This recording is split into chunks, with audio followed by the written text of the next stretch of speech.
Sir autistic बच्चों के लिए कोई एक डाइट बता दें। अच्छा, ऑटिस्टिक बच्चों के लिए डाइट बड़ा अच्छा क्वेश्चन है आपका। देखिए, ऑटिस्टिक बच्चा है अगर, ठीक है, तो कोशिश करें उसका प्रोटीन इंटेक जितना बढ़ा सकती हैं वो बढ़ा दें। ठीक है, अब प्रोटीन हमें कहाँ से मिलेगी? प्रोटीन हमें फिश से मिलेगी। ठीक है, अब ये जो फिश है ना, अब पाकिस्तान में ये हम कहते हैं कि जी ये हम गर्मियों में नहीं खा सकते। भाई हम खा सकते हैं। इसका एक छोटा पीस आप कोशिश करें, वीक में 3 दफा आप गर्मियों में भी खा सकते हैं। ठीक है, आप बच्चे को रेगुलर, आप उसे बच्चे को वीक में 2 से 3 दफा आप फिश खिलाएं। बच्चे को चिकन रेगुलर खिलाएं। ठीक है, बच्चे को 1 2 3 अंडे डेली खिलाएं। ठीक है, बच्चे के लिए शामियां बनाएं। शामी देखें, शामी में दाल होगी, चिकन होगा और अंडा होगा।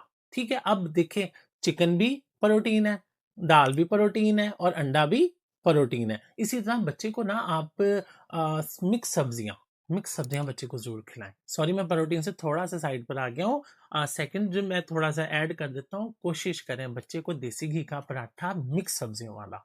मिक्स सब्जियां 3 4 सब्जियां कट करें। ठीक है, उन्हें मैश कर लें और उसका पराठा देसी घी का बच्चे को एक पराठा जरूर खिलाएं। ठीक है, ताकि आपके बच्चे को कल को कोई किसी किस्म की कंस्टिपेशन का मामला ना हो।